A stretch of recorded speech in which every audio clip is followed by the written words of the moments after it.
Hi, welcome to the Science Museum. My name's Sam, and today we're looking at the states of matter and the changes between them. And we're going to be using one of the coolest things we have here at the Science Museum. Not me, it's liquid nitrogen.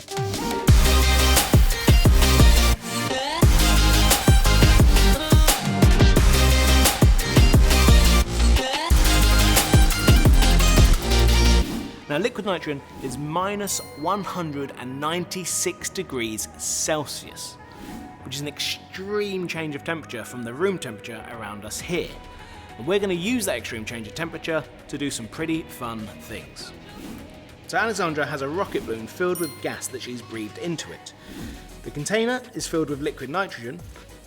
So let's see how Alexandra's gaseous breath that is filling up all the space in the balloon reacts to meeting the minus 196 degrees C nitrogen. As you can see, the balloon shrinks. And this is because when the gas in the balloon gets cold, it condenses, it turns into a liquid.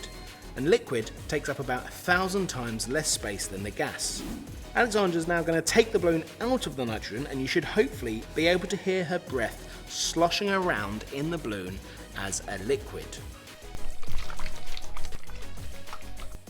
But very quickly, the heat from the air, room temperature about 22 degrees Celsius, goes into the cold liquid breath in the balloon and turns it back into a gas, and the balloon swells up again.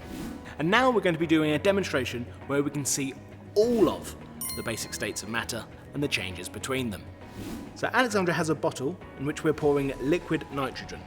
And as the liquid nitrogen is so much cooler than the air around it, it's already boiling. You can see it bubbling throughout and turning into a gas. We're going to trap this gas in a balloon, and you can see it's already starting to inflate.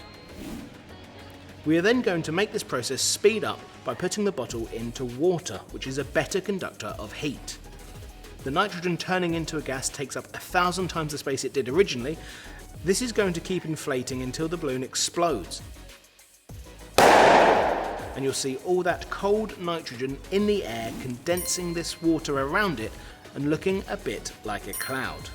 If Alexandra takes the bottle out of the water, you can see it's encased in ice. This is because the heat has moved out of the water into the cold liquid nitrogen contained within the bottle, causing the water to freeze.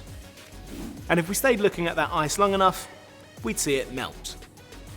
So that's all of the basic states of matter and the changes between them using the awesome liquid nitrogen.